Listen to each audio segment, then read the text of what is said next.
rahimani wa rahimakumullah. Alhamdulillah kita masih diberikan kesempatan oleh Allah untuk beraktivitas, berkegiatan. Ada yang baru pulang dari kantor, ada yang beranjak dari kampus, ada yang berangkat dari kediaman di rumah atau kos-kosan. Seluruhnya beraktivitas. Mudah-mudahan seluruh aktivitas kita diterima oleh Allah sebagai ibadah yang diikhlaskan kepadanya, karena itulah esensi pembeda aktivitas manusia dengan selainnya adalah menjadikan semua kegiatannya sebagai ibadah karena Allah. Itu intinya. Quran surah ke-51 Adz-Dzariyat di ayat ke-56, wa ma khalaqtul jinna wal insa illa liya'budun. Kata Allah, dan tidaklah aku ciptakan jin dan manusia itu kecuali untuk menjadikan seluruh aktivitasnya sebagai ibadah hanya kepada Allah Subhanahu wa ta'ala. Itu pembedanya.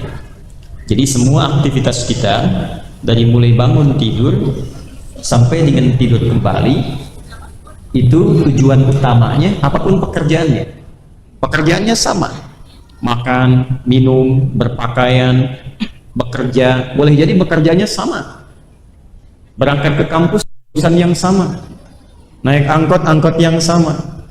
Bahkan tinggal mungkin di komplek yang sama.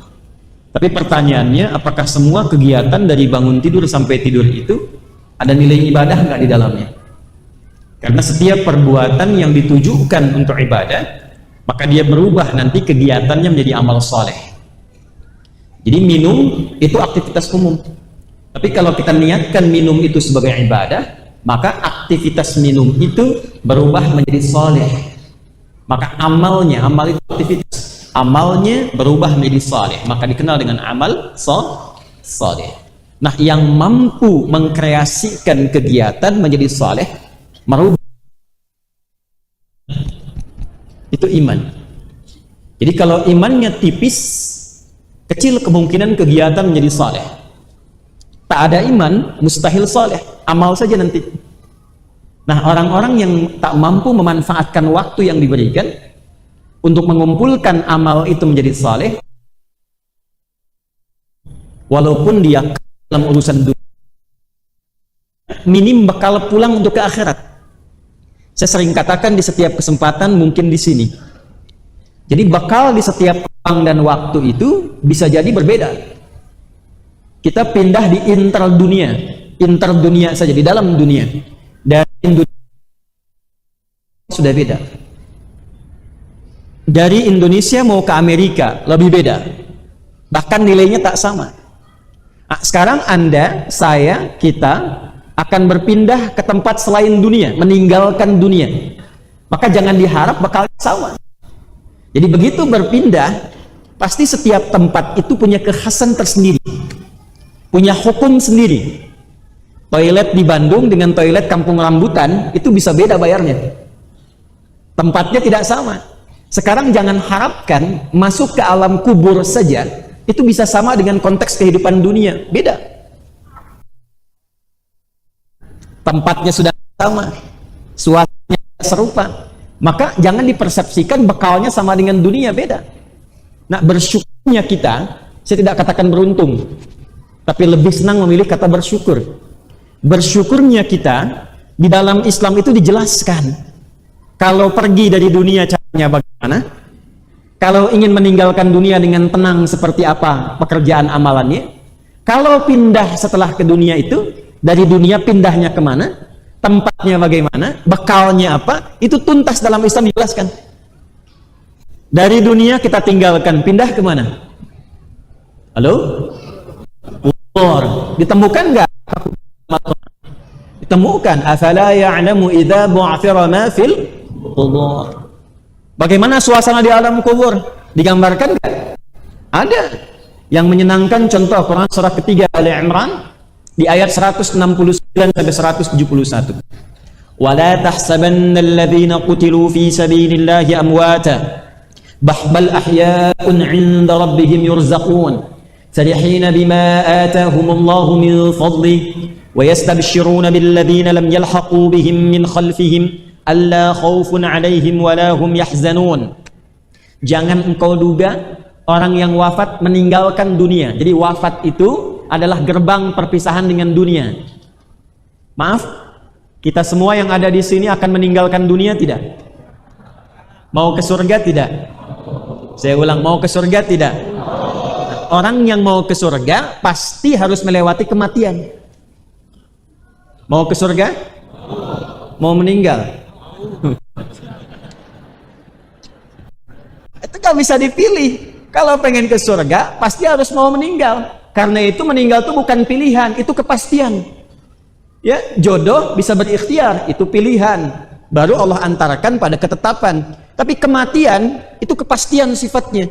Jadi seorang yang menginginkan kenikmatan di akhirat, gerbangnya kematian.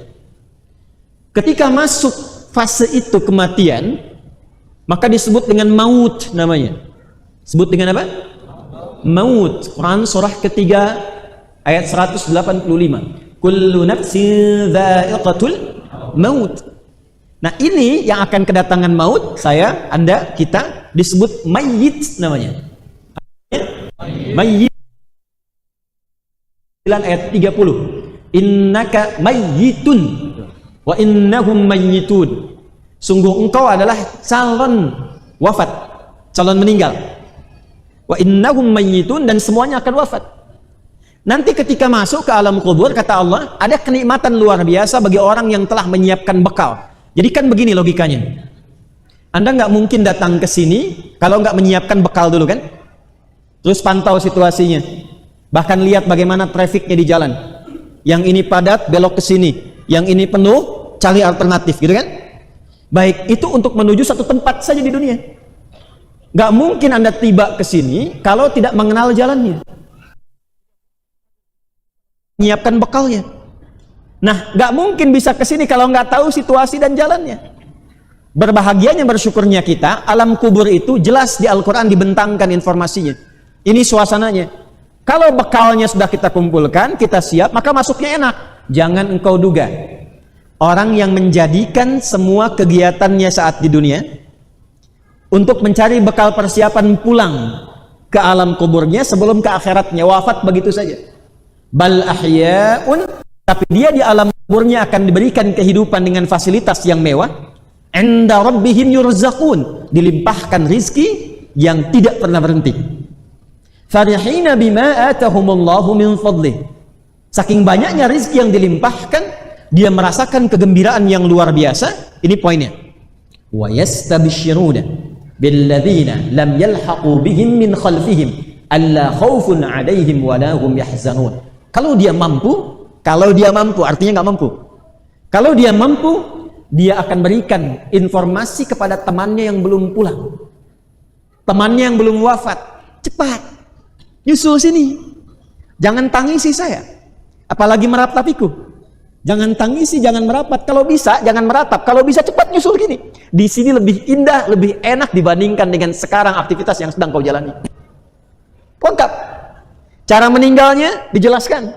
Kalau ingin tenang, turun Quran surah 89 ayat 27 sampai 30. Ya ayyatuhan nafsul mutmainnah, irji'i ila rabbiki radiyatan mardiyah. Fadkhuli fi ibad. Ibad itu bekalnya. Orangnya jamak dari kata abdun ibad. Pekerjaannya ibadah. Wa ma khalaqtul jinna wal insa illa liya'budun. Semakin banyak ibadah, orangnya disebut dengan abdun, jamaknya disebut dengan ibad. Jadi ibadah yang kita kerjakan ini akan mengantarkan pada suasana kematian yang tenang dan bekal yang dijanjikan penuh dengan kenikmatan. Cuma persoalannya, maaf, sampai dengan maghrib ini saja, berapa persen waktu yang diberikan kepada kita yang menjadi ibadah di dalamnya? Inilah yang menjadikan Quran surah ke-103 diturunkan. Wal 'asr innal insana lafi khusr illa alladhina amanu wa amilus salihat. Iman yang hanya mampu menjadikan setiap amal menjadi saleh. Maka kalau beriman, itu semua pekerjaannya pasti saleh. Maaf, kita beriman tidak? Tuh. Kenapa insya Allah? Beriman tidak? Beriman tidak? Nah, sekarang berapa banyak dari iman itu yang sudah merubah perilaku kita menjadi saleh? Apakah matanya sudah saleh? Telinganya sudah saleh? Lisannya sudah saleh? Berpakaiannya sudah saleh? Pekerjaannya sudah saleh? Di rumah sudah saleh? Mendidik anak sudah saleh? Belajarnya sudah saleh belum? Nah, itu yang mengantarkan kita pada kemuliaan. Kuncinya di iman.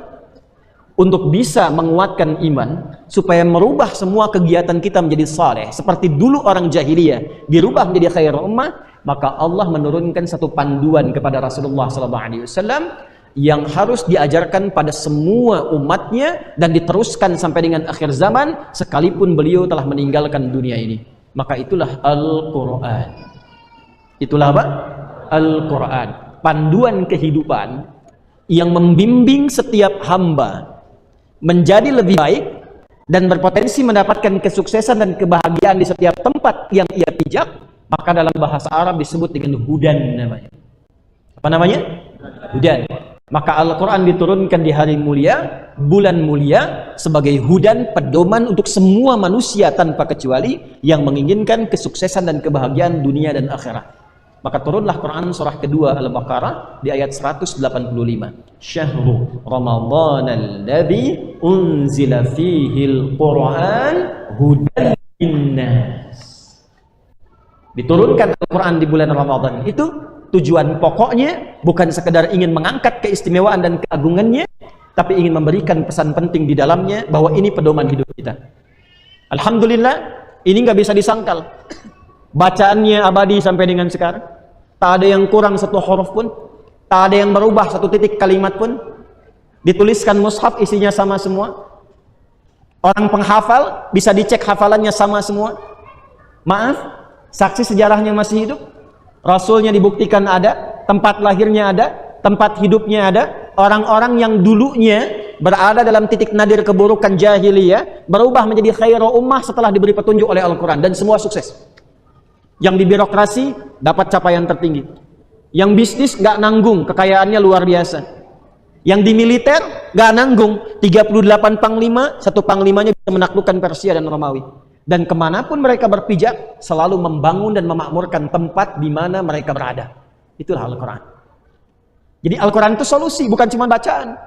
Jadi kalau Anda ngaji Quran, seharusnya bukan sekedar menjadi bacaan, walaupun itu mu'jizat dan berpahala. Seharusnya yang kita baca itu membimbing kita. Misal Anda baca ayat tentang mata, itu seharusnya ayat yang dibaca itu langsung merubah cara pandang kita. Misalnya Anda sampai ke ayat cahaya, Quran surah ke-24. Ayat 30 untuk laki-laki, 31 untuk perempuan.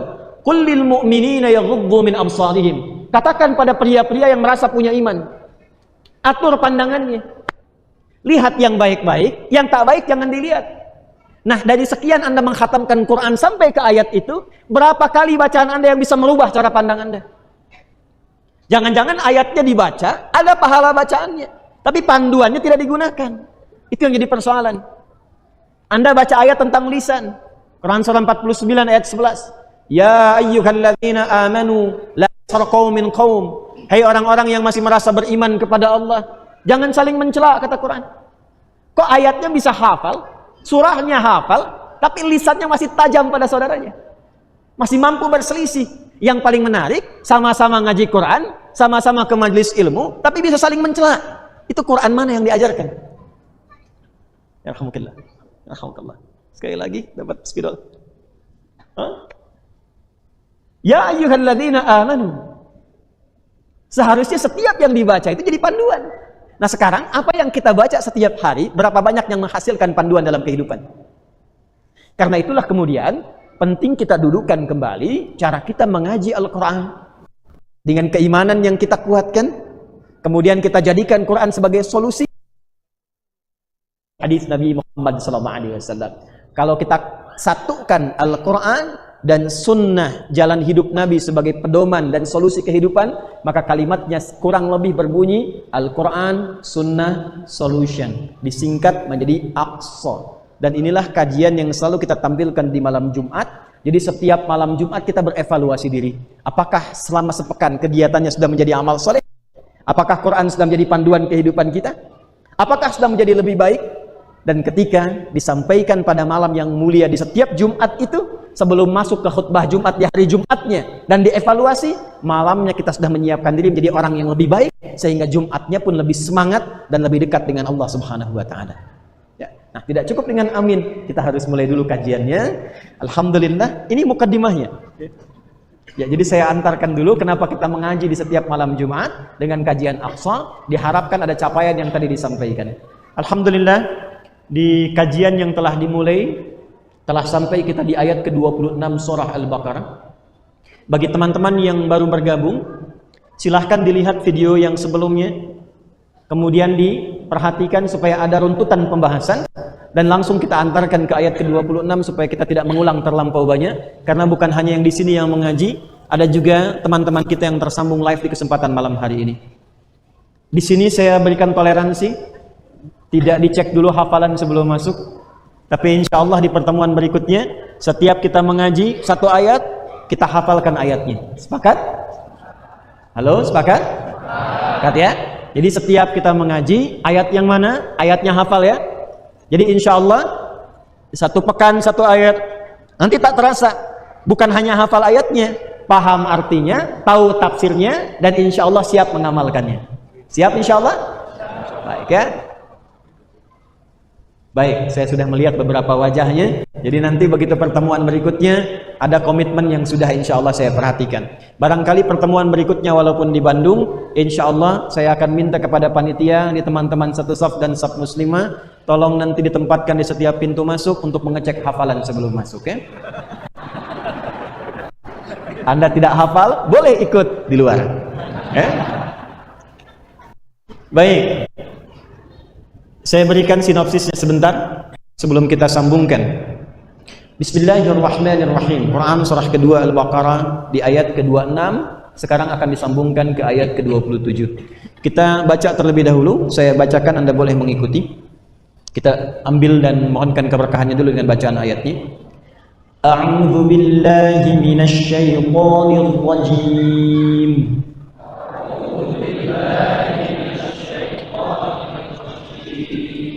Bukan le ya, billah. A'udzu billah, bukan le. A'udzu billahi minasy syaithanir rajim. A'udzu billahi minasy syaithanir rajim. Bismillahirrahmanirrahim. Bismillahirrahmanirrahim. Ha di sini. Ha. Jadi kalau ada ha di sini wasatul halq, jadi kita bilang ha terasa di sini ya. Kalau ha besar di sini, alif hamzah ha di sini, nggak ada sekat ha. Udah jangan terlalu kencang ya. Ini ha bismillah.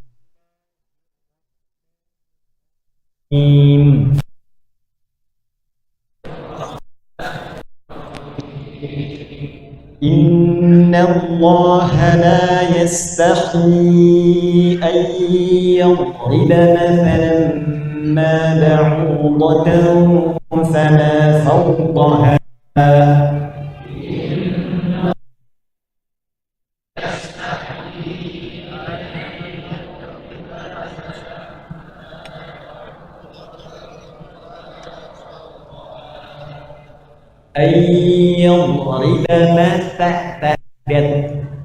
Jadi sa, sebentar, ini lidahnya ya, ujungnya digigit sedikit sama gigi seri untuk memudahkan. Ta yang kencang, ta ti ta matala ayyadrib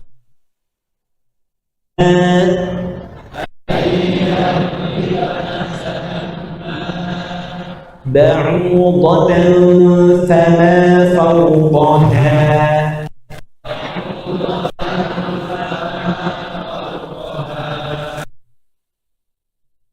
الذين آمنوا فيعلمون أنه الحق من ربهم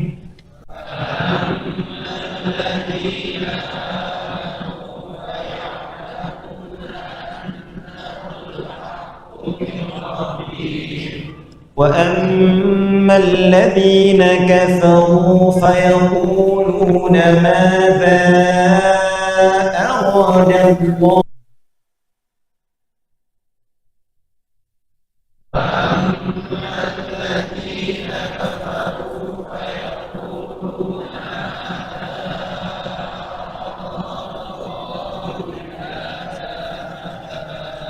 بهذا مثلا. Da dengan ta maknanya sama. Da ta. Da da da da da da da da da da da. Oke. Sa. Nah, makhraj tempatnya sama, cuma sifatnya beda nanti. Bihadza mathala. Mathala. Mathala. Yudillu bihi katsiran wa yahdi bihi katsiran.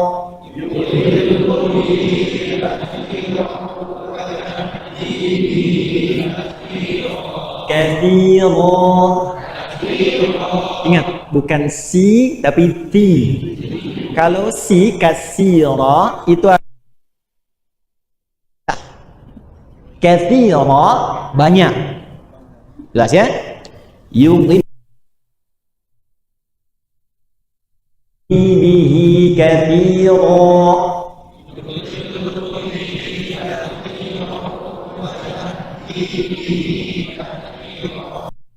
Wa ma yudhillu bihi al-fasiqin.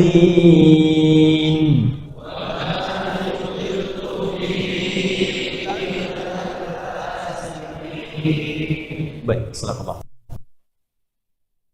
Ini ingin memberikan gambaran secara singkat karena detailnya di pertemuan lalu sudah kami terangkan bahwa di dalam Al-Quran saat kita mengaji, meneliti dan memahami ayat-ayatnya akan ditemukan beberapa pedoman hidup.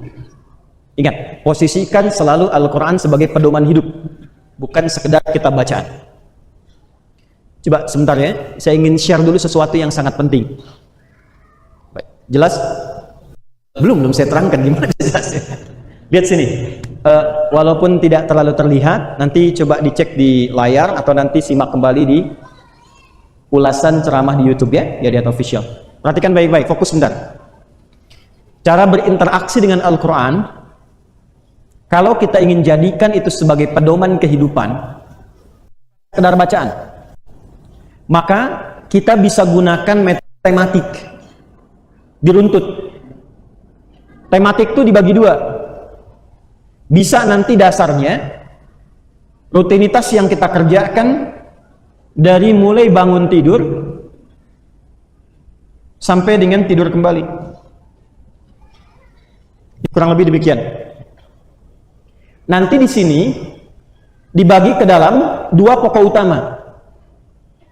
Ada nanti tuntunan yang memang mutlak dan sifatnya wajib oleh Allah ditekankan kepada kita untuk ditunaikan, karena yang wajib ini adalah amalan-amalan pokok yang akan menstimulus semua bagian tubuh kita untuk memudahkan menjalani aktivitas di bumi.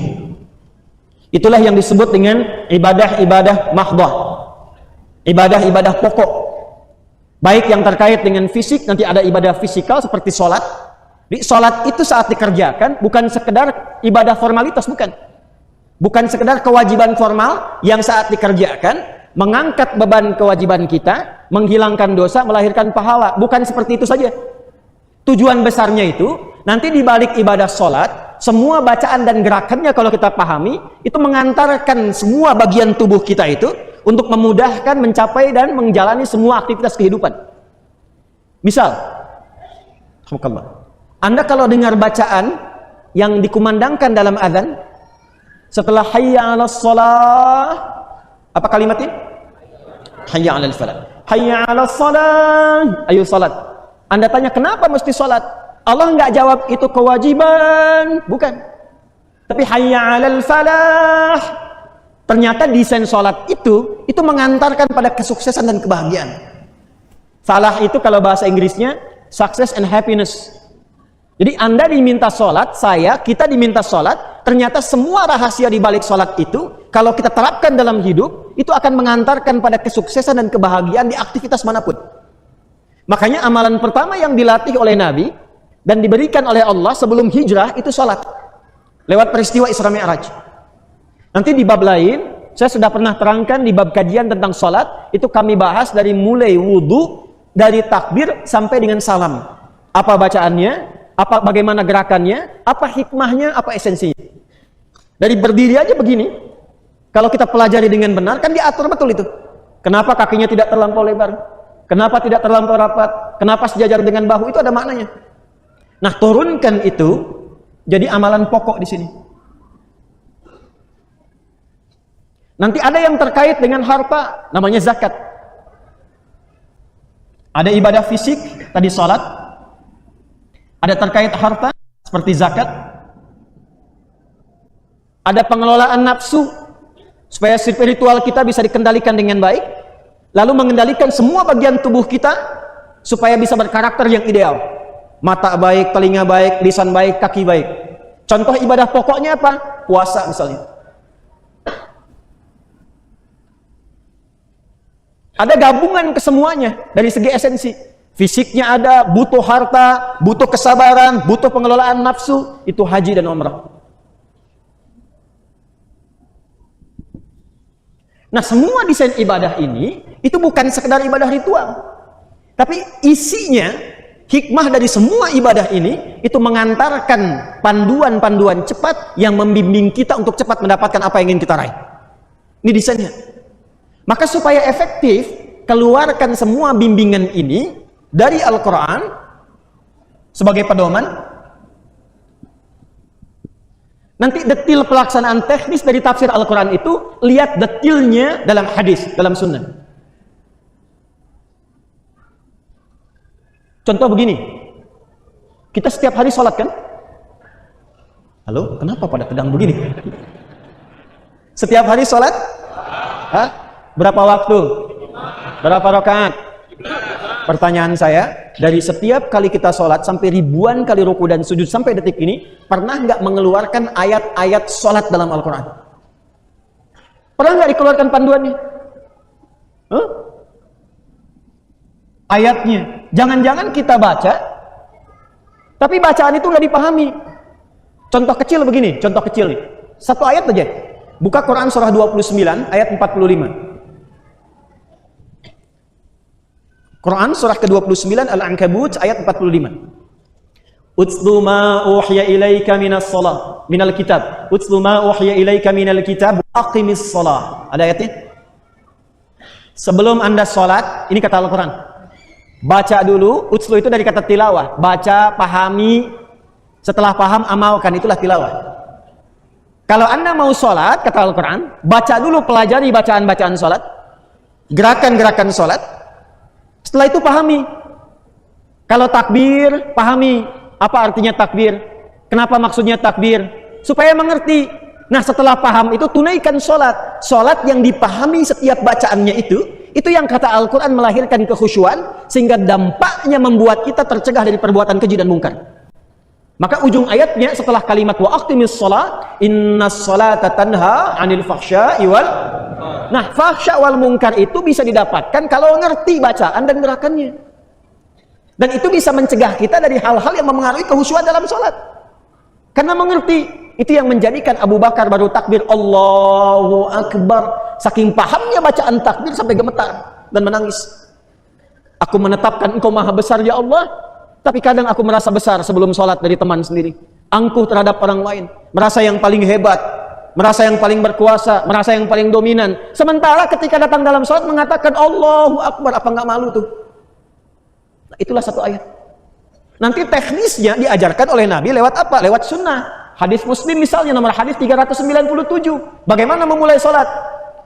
Kata Nabi, idza qumta ila shalah fa asbighul wudu. Kalau Anda pengen salat, sempurnakan dulu wudunya. Artinya antara wudu dengan salat ada keterkaitan. Orang yang belum sempurna wudunya, maka tidak akan pernah sempurna dalam salatnya. Pasti ada kaitannya. Kalau wudunya cepat-cepat, takut langsung salat. Pasti salatnya pun bermasalah. Itu sudah keterkaitan. Nanti buka ayat surah 5 ayat ke-6. Apa ayatnya? Baca, lihat tafsirnya, pahami, lihat detailnya dalam hadis, praktekkan. Maka demi Allah saya katakan, cara wudu Anda akan berbeda.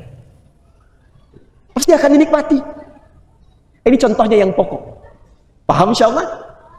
Jadi kalau kita cuma baca ayatnya, dapat pahalanya, tapi tidak akan pernah merasakan kenikmatan panduannya.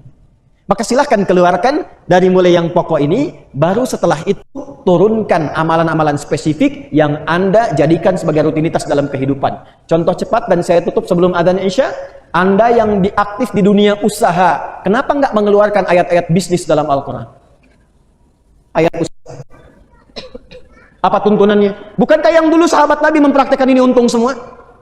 Ya, mereka nggak pernah balik modal. Nggak ada pengusaha di era Nabi, era sahabat, era tabi'in yang mengikuti petunjuk ini saat mereka berbisnis. Nggak ada di antara mereka semuanya yang balik modal. Semua balik untung. Nggak ada balik modal, semua balik untung. Hadisnya, lihat Kitabul Buyu', Kitabut Tijarah, bimbingan langsung detil dari Nabi bagaimana memulai usaha yang efektif dan berkah. Demikian seterusnya, Anda yang di kampus-kampus yang belajar, pernah nggak mengeluarkan ayat-ayat pengetahuan? Bagaimana cara belajar yang efektif? Bagaimana meningkatkan memori hafalan? Bagaimana menjaga dari lupa? Kapan waktunya menghafal? Kapan waktunya mengulang? Kapan melakukan riset? Ada ayat riset di Quran. Apa yang diriset? Bagaimana caranya meriset? Ada semua. Dan jika dikeluarkan itu, maka apa yang terlahir? Al-Kindi, Al-Ghazali, Al-Khawarizmi, Al-Battani, kemudian siapa lagi? Jabir bin Hayyan, ya Ibnu Firnas dan sebagainya. Itu bukan memori sejarah yang kita kenang, tapi panduan kehidupan yang sangat niscaya kita dapatkan, dan kita bisa lebih mendapatkan dari apa yang pernah diraih di masa lalu. Kita jeda sebentar, lalu kita sambungkan ba'da Isya yang terkait dengan petunjuk di Al-Baqarah ayat 26 dan seterusnya. Jeda, susun saf dengan baik, siapkan Isya, dan semoga sholat kita dimudahkan, dikhusyukkan, dan diterima oleh Allah Subhanahu wa Ta'ala. Assalamualaikum warahmatullahi wabarakatuh. Kita telah menunaikan sholat Isya berjamaah beserta amalan sunnahnya. Semoga seluruh ibadah kita diterima oleh Allah Subhanahu wa Ta'ala. Baik, kita akan lanjutkan kembali dan menyesuaikan tempat kita belajar saat ini, baik yang berada di ruangan utama masjid, di mezanin. Mudah-mudahan seluruhnya mendapat kenyamanan insyaallah dalam beribadah. Kita akan cepat untuk melanjutkan sehingga apa yang kita bahas bisa efektif untuk kita kaji. Interaksi dengan Al-Quran, idealnya menjadikan Quran itu diposisikan sebagai pedoman berkehidupan, bukan hanya sebatas kitab bacaan. Memang pembedanya karena Al-Quran itu mukjizat, dan di antara ayat yang menunjukkan kebenaran dan pengangkatan Nabi Muhammad SAW sebagai Rasul, maka setiap huruf dari bacaannya mengandung nilai ibadah dan punya poin pahala. Setiap hurufnya 10 kebaikan. Man qara'a harfan min kitabillahi falahu asyru hasanat. Siapa yang membaca satu huruf dari kitabullah Al-Quran, maka mendapatkan langsung dari Allah balasan 10 kebaikan. Tapi membaca itu, cara berpikirnya adalah pintu untuk memahami. Karena dalam setiap bacaan itu bisa baca untuk tahu isi. Anda akan belajar bahasa Inggris untuk membaca satu objek bacaan supaya paham isinya kan? Supaya tahu informasinya kan? Jadi perintah Iqra itu gerbang pertamanya. Supaya kita bisa meningkatkan kemampuan kita untuk membaca. Tapi setelah bisa baca, jangan cukupkan sampai di situ. Karena nanti diksi ayatnya berubah dari Iqra menjadi utslu. Jadi kalau Iqra itu qiraah, membaca secara umum, tapi tidak menuntut pemahaman dari yang dibaca. Tapi kalau utslu, tilawah, membaca, memahami yang dibaca, dan mengamalkan apa yang dipahami itu. Nah, posisikan Al-Quran itu sebagai panduan kehidupan, hudan. Interaksi kita dengan panduan ini, baca, tapi sistematiskan bacaan kita sesuai dengan rutinitas dan aktivitas kehidupan yang kita jalani. Ada yang pokok, yang telah tadi kita bahas sebelum Isya, amalan-amalan yang Allah langsung memandu kepada kita, dipandu oleh Allah, kerjakan ini. Karena amalan pokok ini nanti yang mengantarkan kita untuk memudahkan mencapai tujuan atau harapan dari aktivitas yang kita jalani. Anda ingin cepat mendapatkan pengetahuan, sebelum belajar amalan pokoknya ini. Ya, nanti semua amalan pokok ini ketika dikerjakan, bahasa cepatnya oleh Al-Quran dihimpun dengan satu kata namanya takwa. Apa namanya? Takwa. Karena itu ketika kalimat takwa pertama disebutkan dalam Al-Quran, menunjuk pada orangnya. Kalau satu orang taqi, kalau banyak orang muttaqin.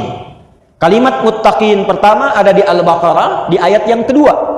Dan itu menyatukan kata hudan dengan kata muttaqin. Dzalikal kitabu la raiba fi. Hudan lil. Nah, apa amalan pokok muttaqin ini? Ayat 3 sampai 4-nya. Alladzina yu'minuna bil ghaibi wa yuqimunas wa mimma razaqnahum yunfiqun. Walladzina yu'minuna bima unzila ilaika wa ma unzila min wa bil akhirati hum.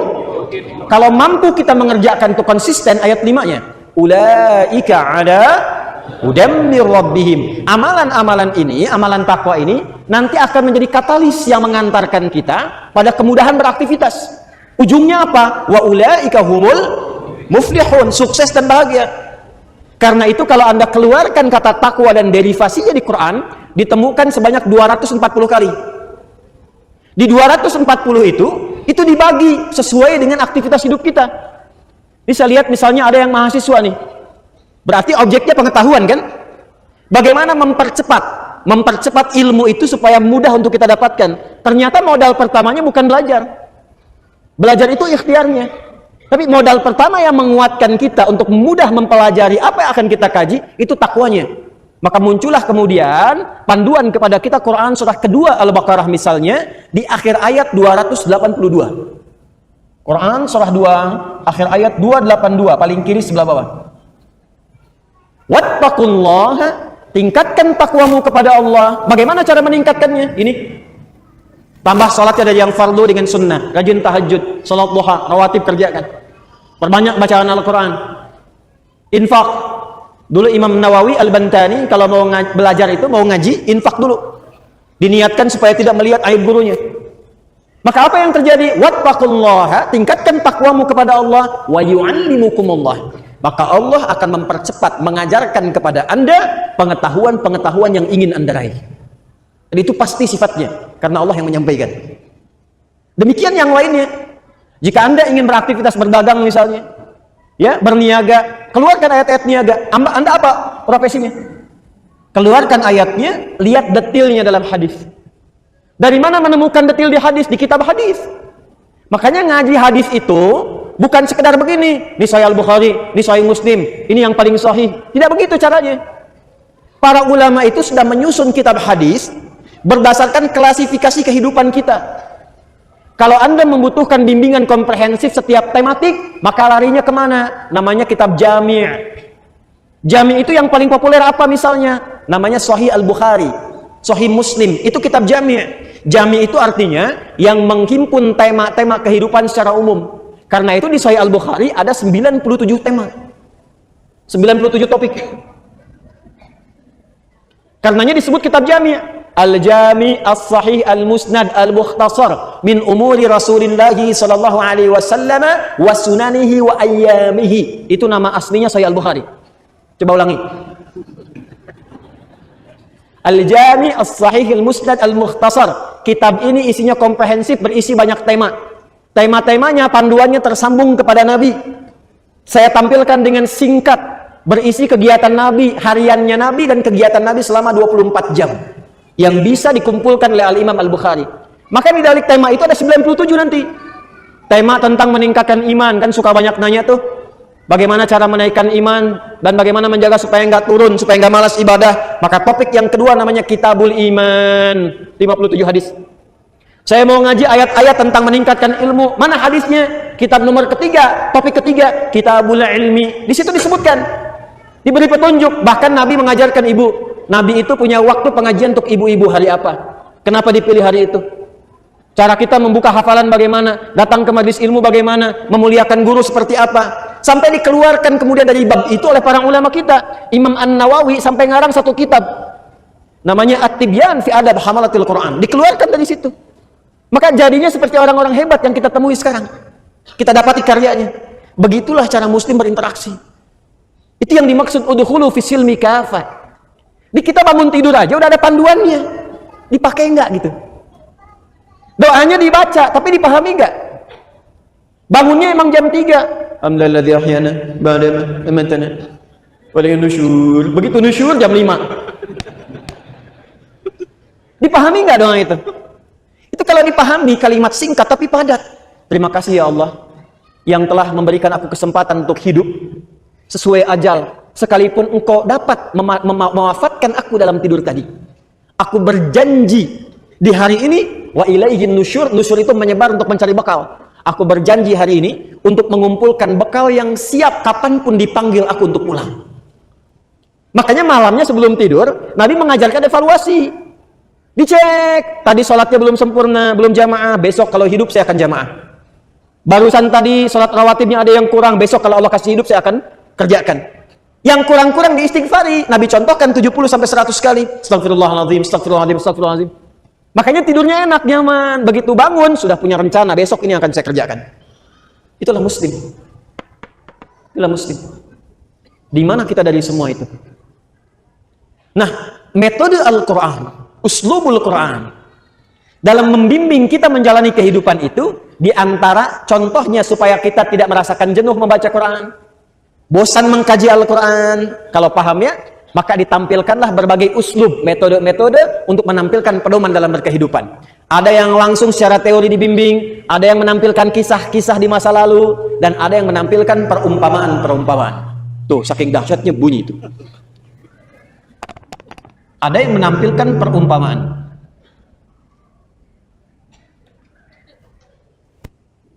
Pernah temukan kisah-kisah dalam Al-Quran? Kisah Nabi Musa ya? Kisah Nabi Isa, Nabi Ibrahim, Nabi Ayyub, Nabi Yunus. Nah itu bukan cerita-cerita menjadi dongeng yang kita dengar, bukan. Itu ada inspirasinya. Kalau kita menempatkan Quran sebagai pedoman, maka kisah itu pun akan menjadi pedoman hidup. Karena itu kalau Anda ngaji Quran, kita akan selalu temukan di ujungnya, rata-rata ayatnya akan menegaskan di ujung ayatnya, inilah inspirasi untuk kita yang hidup sekarang. Kalau Anda mengerjakan hal yang sama, Anda pun akan mendapatkan karunia yang serupa. Contoh, Nabi Ayub kan ujiannya apa? Sakit ya? Sakitnya kan tidak biasa. Belum pernah dialami orang sebelumnya, tidak dirasakan oleh orang setelahnya. Tapi ketika beliau melakukan amalan, berdoa dan berzikir kepada Allah, maka apa yang disampaikan oleh Allah? Turun Quran surah ke-21 Al-Anbiya ayat 83 sampai 84. Nabi SAW sedang sakit, maka turun inspirasi. Ini loh, Ayub dulu pernah sakit, amalannya begini, engkau kerjakan ini, engkau diberikan kesembuhan yang sama seperti Ayub. Tapi bukan hanya pada Nabi saja, sampaikan pada umatmu, karena Rasulullah itu diberikan tugas berkehidupan sebagai contoh untuk kita. Jadi kalau sakit, begini caranya bertakarub kepada Allah. Begini minta kesembuhan kepada Allah. Ikhtiarnya lewat dokter begini, permohonan tawakalnya seperti ini. Wa ayyuba idnada rabbahu anni massani yadhurru wa anta arhamur rahimin. Perhatikan ayat 84-nya. Fastajabna lahu. Fakashafna ma bihi min dhurr. Wa atainahu ahlahu wa mithlahu ma'ahum rahmatan min indina. Lihat ujungnya, wa dzikra lil 'abidin. Kalau ada hamba Allah yang diuji penyakit yang berat, sampai dokter mengatakan ini mustahil, ini nggak bisa, sulit rasanya, maka itu isyarat awal langsung dari Allah. Tinggalkan dulu persepsi manusia, langsung minta kepada Allah, karena Allah ingin menyembuhkan tanpa campur tangan manusia. Bagaimana caranya? Itulah ayatnya, pakai pedomannya. Satu kali, sebentar, kami ada kelas karantina Al-Quran. Insya Allah tahun depan akan dibuka lagi. Ya, dan beberapa yang kemarin di Pusdai kita akan mulai itu. Jadi satu kali ada peserta dari Goa keluar dari Goa, datang ke Bekasi. Goa itu di Sulawesi ya. 30 orang. Satu di antara kawan kita itu, mata salah satunya itu divonis buta permanen oleh medis. Ini kisah nyata. Maka saat menghafal Quran di karantina itu, saya ceritakan satu kisah tentang pedoman dalam Al-Quran yang diantaranya pernah dibacakan oleh Al-Imam Al-Bukhari. Beliau itu divonis usia 4 tahun kurang lebih itu buta permanen matanya. Ya, 2 tahun kurang lebih ditinggal ayahnya, 4 tahun buta matanya. Maka ibunya bermohon kepada Allah, berdoa. Beliau pun bertakarub kepada Allah dengan Al-Quran. Di antaranya ke Quran surah Qaf ayat 21 sampai 22. Sampai pada ayat laqad kunta fi ghaflatin min hadza fakashafna anka ghita'aka wa basaruka al-yawma hadid. Nanti kalau ngaji Fathul Bari fi Syarah Sahih Al-Bukhari, baca yang mukaddimah jilid yang pertama, Anda akan temukan kisah itu. Secara singkat kami kisahkan itu, ajarkan ayatnya, temukan pedomannya.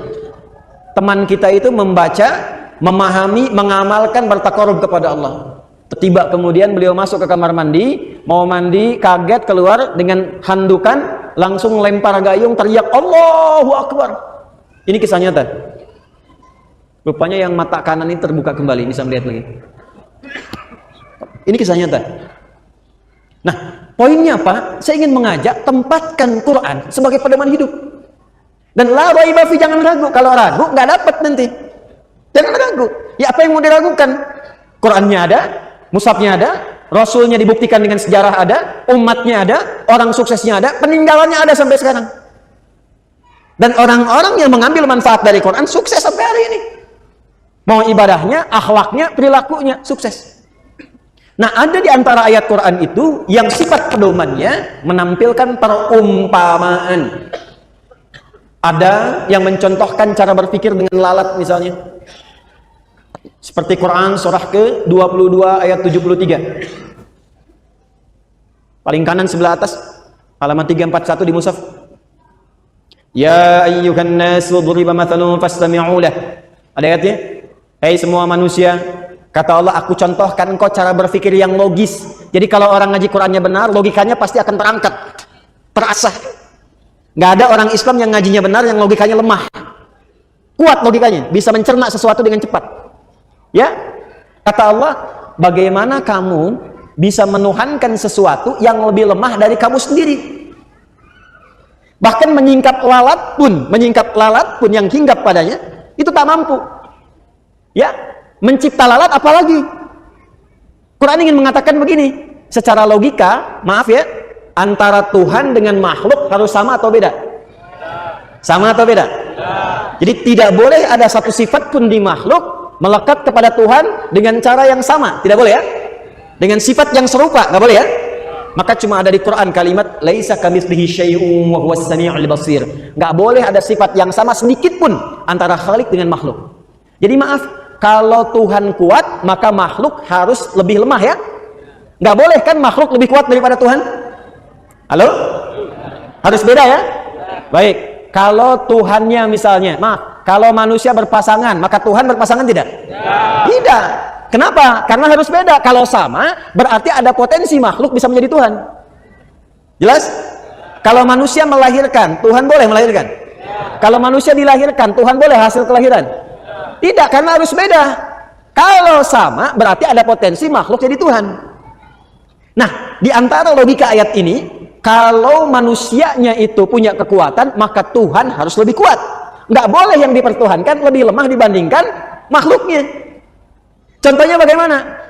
Kok bisa kata Allah? Ini di era Nabi ya. Jangan dibawa ke suasana sekarang ya. Saya contoh di era Nabi. Ada yang menyembah patung. Patungnya dibikin sendiri. Jadi yang bikin patung kok bisa menyembah yang dibikinnya? Bayang nggak? Ini kata Quran lebih nggak masuk akal lagi. Ini Anda bikin sesuatu, misal Anda bikin spidol, ini kan spidol bikinan Anda lebih kuat dibanding spidol. Diajak ngobrol nggak bisa, ada alat hinggap nggak bisa di bahasa Jepang itu gembah ya, gitu ya. Nggak bisa kemudian diusir, nggak bisa diajak bicara, nggak bisa mendatangkan maslahat sendiri, nggak bisa mendatangkan madarat sendiri. Kok bisa Anda yang bikin, ada yang nyembah? Jadi oleh Quran kita diajak berpikir. Inilah perumpamaan salah satunya tentang lalat. Contoh lagi, tahu nyamuk? Halo, tahu nyamuk? Oeng oeng oeng oeng oeng oeng. Hup. Kumpul sedot sedot sedot sedot, udah banyak darahnya disedot, apa yang terjadi? Mati. Kata Quran, ada orang itu yang seperti nyamuk hidupnya. Berangkat gelap, pulang gelap. Oeng oeng oeng oeng oeng, kerja lagi, kerja lagi, kerja lagi, kumpulin makan makan makan makan, mati. Ada yang begitu? Banyak. Sholat nggak dikerjakan, ngaji nggak pernah, puasa nggak pernah, pokoknya kerja, berangkat gelap, oeng oeng oeng oeng oeng, kerja kerja kerja kerja kerja, capek makan, capek minum, pakai pakaian, mati. Ada yang begitu? Maka turunlah perumpamaan tentang nyamuk. Jangan seperti nyamuk yang hidupnya hanya menyedot darah, ditampilkan. Cari untuk kenyang saja, setelah itu mati. Nggak punya persiapan bekal selanjutnya. Anda manusia, Anda bukan hewan. Bedanya hewan dengan manusia, manusia punya akal sehingga dengan akalnya bisa merencanakan visi jangka panjang. Hewan tidak begitu. Halo, jelas? Tahu unta? Yang benar. Tahu unta? Kakinya berapa? 4. Berarti belum tahu unta.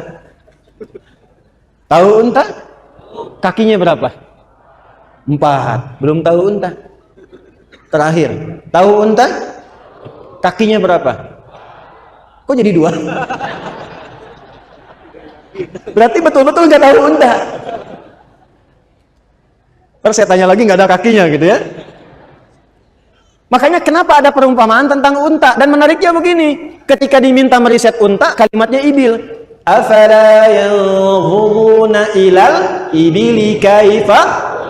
Tapi untanya Nabi Saleh pakai naqah, naqatallahi wa suq, ya fakadzabuhu faqaruha.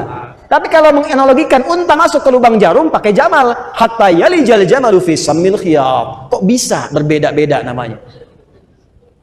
Ternyata ibil itu unta umum, naqah unta betina, jamal unta jantan. Jadi kalau ada yang namanya jamal,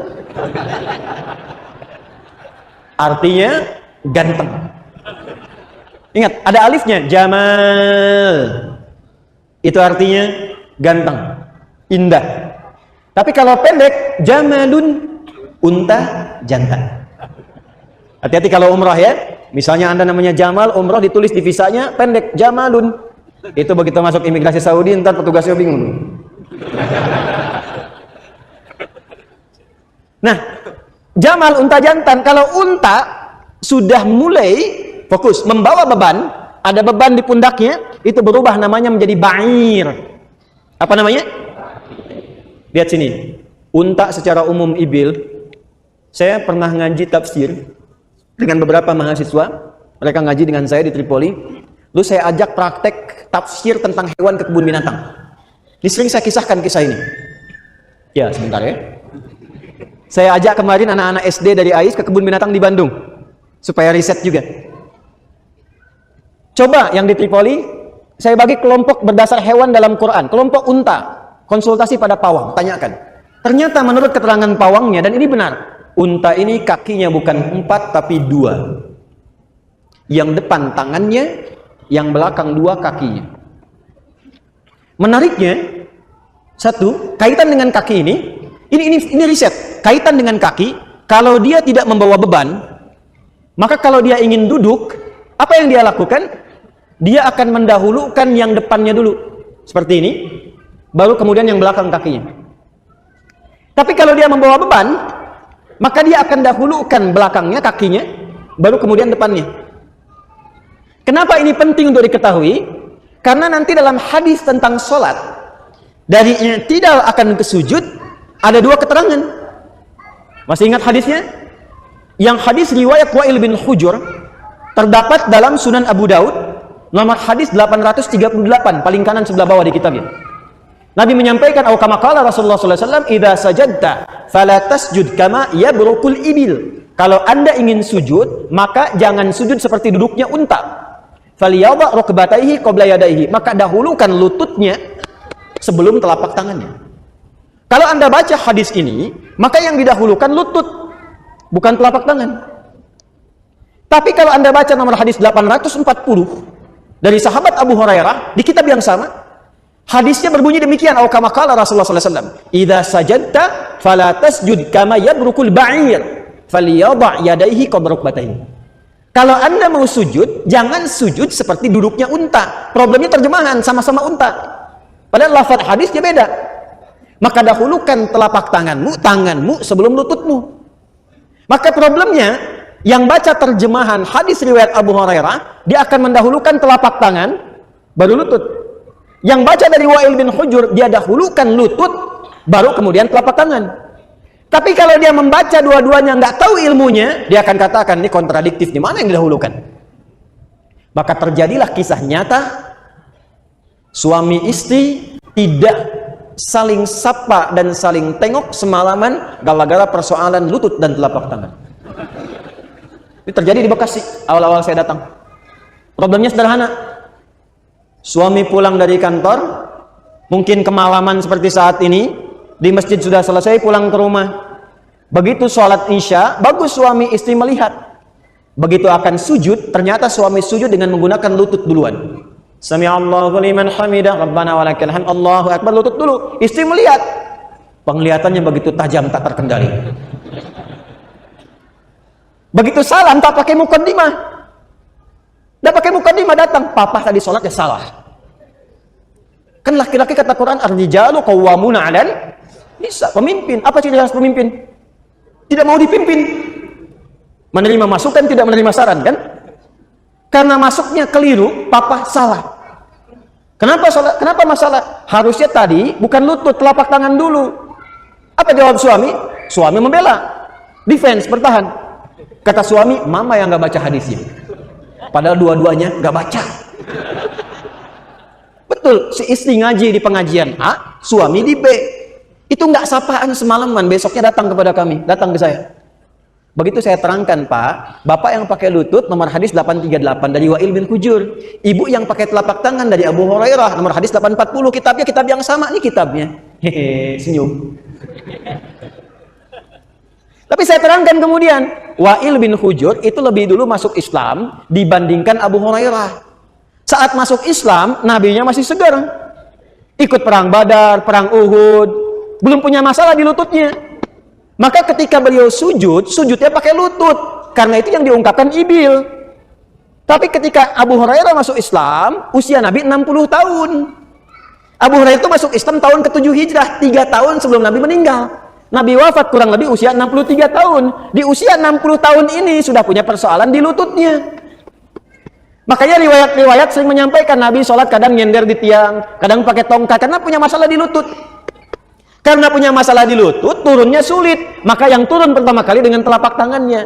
Sahabat itu meriwayatkan apa yang dilihat. Makanya Abu Hurairah meriwayatkan yang pakai telapak tangan. Cuman persoalannya bukan masalah benar dan salah. Persoalannya alternatif untuk sujud itu cuma ada 2. Kalau nggak pakai telapak tangan, pakai lutut. Yang salah pakai kepala duluan. Itu. Belum apa-apa udah ribut gitu. Nah inilah perumpamaan. Jadi ngajinya begitu. Lihat, pakai riset, teliti, simpulkan, baru keluar pengetahuan. Itu poinnya. Dan nanti kesimpulannya matang. Jadi jangan sampai menyimpulkan begitu ada orang misalnya sujud pakai telapak tangan, tua. Tidak. Ya, mungkin dia kena cedera di kakinya kalau olahraga, kan? Jadi paham kita apa yang akan digunakan. Inilah poinnya perumpamaan. Ini poinnya. Nanti banyak sekali, dan menariknya nanti akan banyak diterjemahkan dalam dunia pengetahuan. Ya. Nah ini metodenya. Bagi orang beriman, seperti itulah dia berinteraksi dengan perumpamaan dalam Quran. فَأَمَّا الَّذِينَ آمَنُوا فَيَعْلَمُونَ أَنَّهُ الْحَقُّ مِنْ رَبِّهِمْ. Maka insan beriman itu ketika ada perumpamaan sudah tahu, imannya membimbing dia. Ini pedoman dari Allah. Hak itu kebenaran mutlak, tidak ada alternatifnya. Dia orang beriman ketika ngaji Quran, cara mengajinya beda. Tergantung tingkat imannya. Kalau masih tipis-tipis, masih standar, masih mulai, itu ngaji biasa, baca perbanyak, dapat pahala. Kalau sudah meningkat, begitu dia baca Quran, yang dia dapatkan pedomannya. Dan semakin dia senang mengkaji, kadang-kadang begini, Anda buka mushaf, sedang punya masalah, itu bisa terjadi begitu dibuka, ayatnya sesuai dengan keperluan Anda. Bisa jadi begitu. Itulah huda.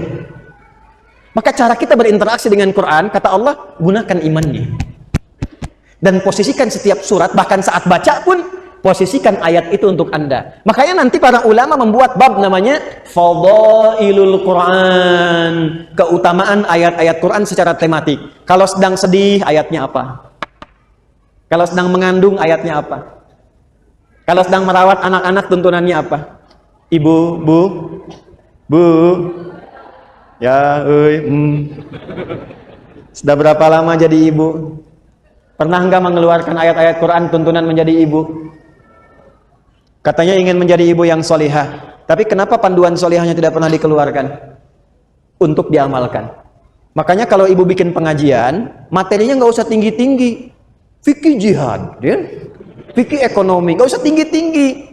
Ibu dalam Al-Quran, turunkan ayatnya. Kenapa Nabi diizinkan menikah lebih daripada 4 istri? Antum diam aja dulu, saya mau ke ibu. Diam aja, nggak usah komen antum. Dah, diam. Kenapa diizinkan menikah lebih daripada 4 istri? Karena ternyata risetnya, semua istri Rasulullah itu mewakili semua karakter perempuan di muka bumi. Silahkan ngaji. Dan Anda pulang ke rumah, cek, temukan, kira-kira istri Anda mirip siapa karakternya. Nanti ada yang seperti Sayyidah Aisyah, gemarnya belajar, pengennya ikut aja pengajian kemana-mana, ngerumuskan, bikin rangkuman, izin sama suami. Ada yang begitu. Supaya terjaga, bagaimana caranya nanti? Ada rumusnya. Ada yang seperti Sayyidah Saudah binti Zam'ah, walaupun sepuh senangnya masak menu yang baru, masak, dia bikin menu-menu yang enak, yang baru, menjamu suami. Makanya Nabi kalau pulang ke rumahnya Sayyidah Saudah binti Zam'ah, sedang bikin adonan tuh bisa main-main, diambil adonannya, ya, kemudian ditempelkan di kening beliau, sambil bercanda, sambil senyum. Itu usia sudah sepuh. Ada yang senang fashion seperti Sayyidah Zainab, ya, tampilannya indah, kelihatan nyaman. Untuk siapa? Suaminya. Bukan untuk diupload di Instagram, Facebook. Tapi fashion itu ada, artinya ada kecenderungan perempuan itu senang fashion, ada. Dan di Quran ada ayat-ayatnya, ada ayat-ayatnya. Seperti Quran surah ke-7 misalnya, ayat 26 sampai 27. Ya bani Adam la yaftinannakum syaitanu, ya kama akhraja abawaykum minal jannah, sampai ke kalimat apa? Walibasu taqwa dzalika khair. Silahkan cari fashion yang bagus. Yuwari sawatikum warisha. Ya, qad anzalna 'alaikum libasa yuwari sawatikum warisha. Allah turunkan model-model fashion untuk menutup aurat. Dan silahkan tampil dengan indah. Bukan dibuka, ditutup. Ya ini bikin pameran pakaian malah dibuka. Ya beda fitrahnya. Kalau hewan terbuka, kalau manusia tertutup. Makanya hewan gak senang ditutup. Pulang dari sini, Anda punya kucing, kasih baju tuh kucing, kasih piyama. Pasti gak akan betah karena fitrahnya dibuka.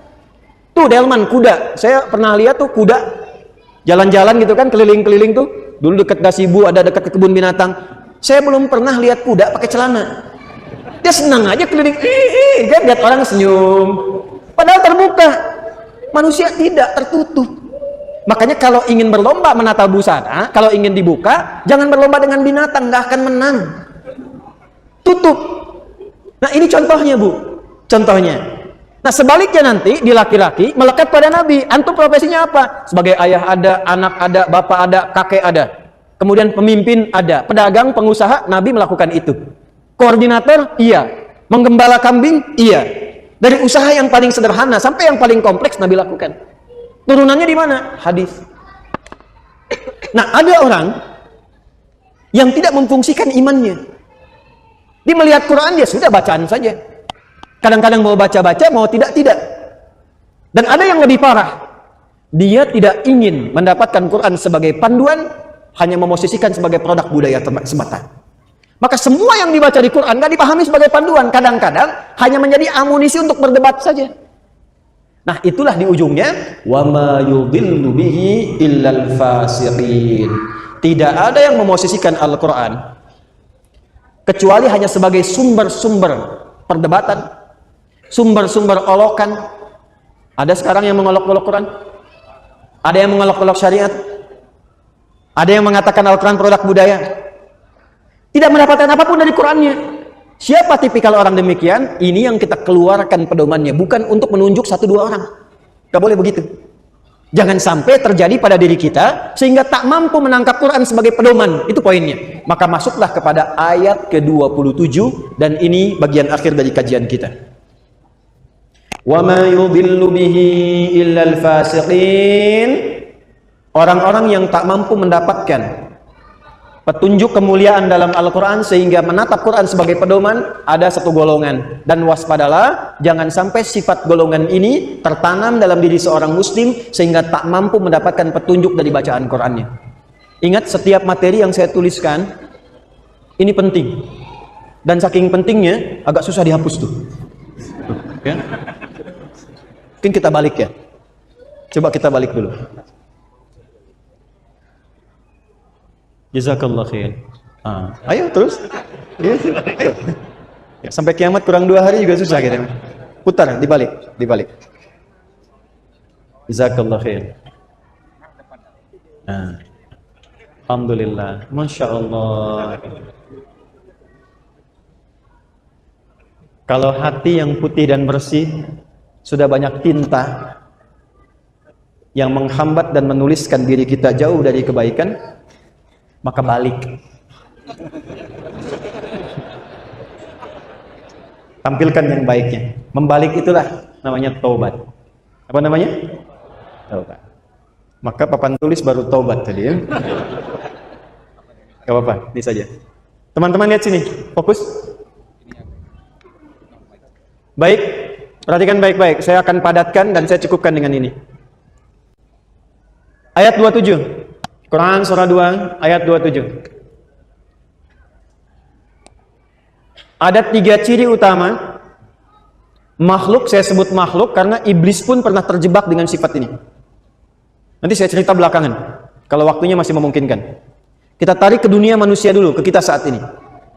Ada 3 keadaan yang menjadikan seseorang bisa terkontaminasi dengan penyakit fusuk sehingga menjadi fasik. Illal fasiqin, kata al-fasiqin jamak dari kata fasik. Kata kerjanya fasaqa. Sifat keadaannya disebut dengan fusuk. Penekanannya disebut dengan fiskun. Fokus. Secara bahasa, kata fusuk artinya isyan. Bahasa kita yang dikenal dengan maksiat. Penyimpangan dari kebaikan. Jadi setiap ada yang menyimpang dari kebaikan atau menolak dari perintah yang harus dijalankan, itu perbuatannya disebut dengan fasak. Makhluknya disebut dengan fasik. Sifatnya, keadaannya disebut dengan fusuk. Iblis yang punya sifat setan itu asalnya jin yang sangat taat. Sangat taat. Sampai ada riwayat menyebutkan saking taatnya kepada Allah, maka malaikat menyifatinya dengan Azazil. Makhluk yang terhormat karena rajinnya ibadah kepada Allah. Cuman karena satu kejadian dia bergeser dari ketaatan, tidak mau menaati perintah Allah, menghindar dari perintah. Diminta oleh Allah hormat kepada Adam, sujud hormat kepada Adam. Jadi bukan persoalan sujudnya, persoalannya ini perintahnya. Jadi ketika dia tidak menunaikan perintah, menolak perintah itu dan tidak mau menaati karena maksiat, maka disebut oleh Quran berubah dari taat menjadi fasik. Maka turunlah Quran surah ke-18. Surah Al-Kahf yang biasa kita baca di Jumat itu, selain Yasin. Ayat 50, paling kanan pertengahan. Wa idh qulna lil malaikati isjudu li Adam fasajadu illa iblis. Siapa itu?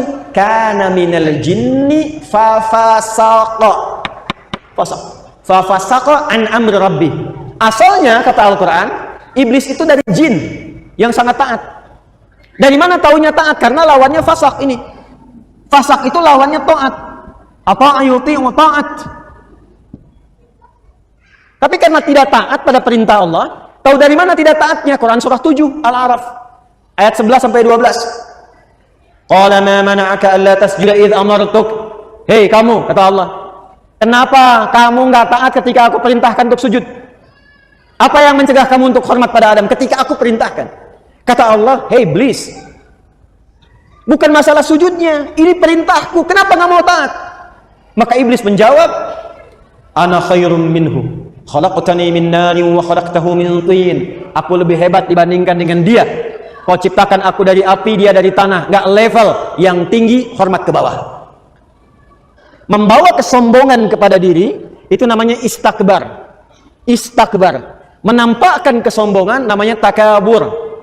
Karena dia membawa melekatkan kesombongan pada dirinya, maka pekerjaan itu disebut dengan istakbar. Enggan, tidak mau disebut dengan aba. Kenapa? Karena istakbar. Quran surah kedua Al-Baqarah ayat 34. Wa idh qulna lil malaikati isjudu li adama fasajadu illa iblis aba wastakbar wa kana minal kafirin.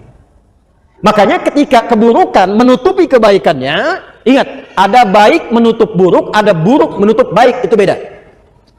Kalau baik, ini pakaian baik. Menutup yang buruk, ada bagian tubuh kita yang nggak enak dipandang, buruk. Makanya disebut aurat. Aurat itu nggak enak kalau terbuka. Aurat itu terbuka. Ya, aurat itu terbuka. Sesuatu yang terbuka nggak enak dipandang. Beda dengan binatang kan? Binatang itu nggak enak dilihat kalau dipakein, pakai pakaian. Manusia ada bagian tubuhnya yang nggak enak dipandang. Kalau dipandang nggak enak, makanya harus ditutup. Bahasa singkatnya disebut aurat namanya.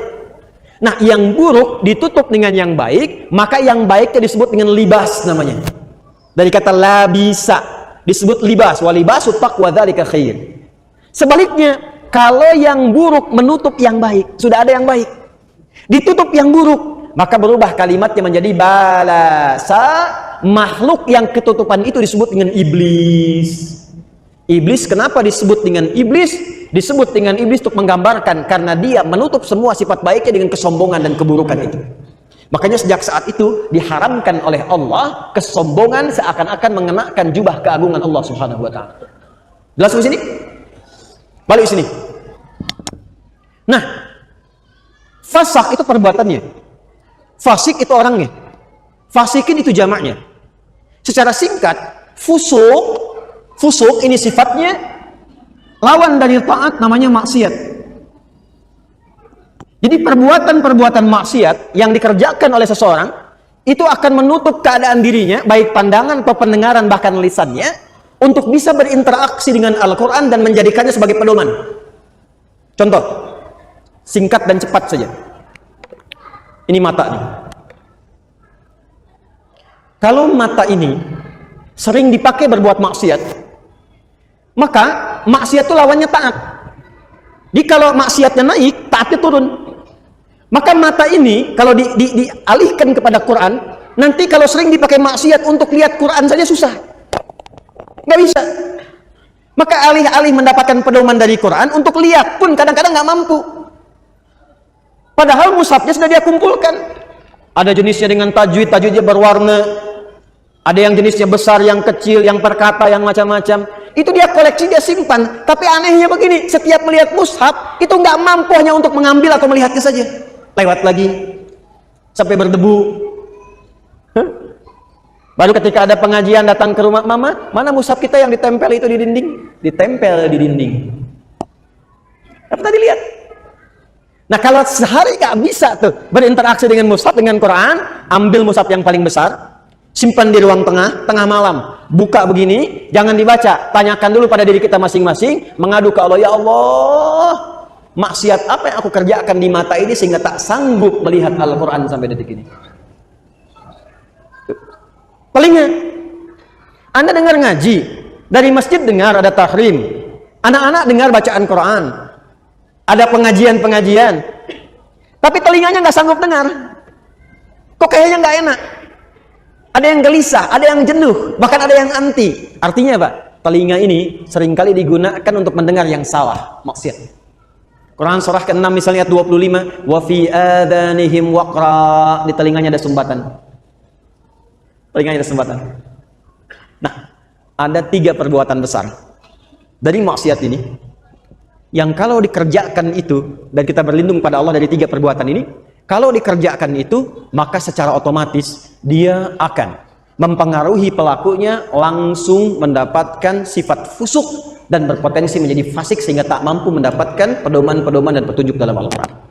Secara cepat, apa saja perbuatannya untuk kita tinggalkan dan kita jauhi? 1. Alladzina yanquduna 'ahdallahi min ba'di mitsaqih. Perhatikan baik-baik.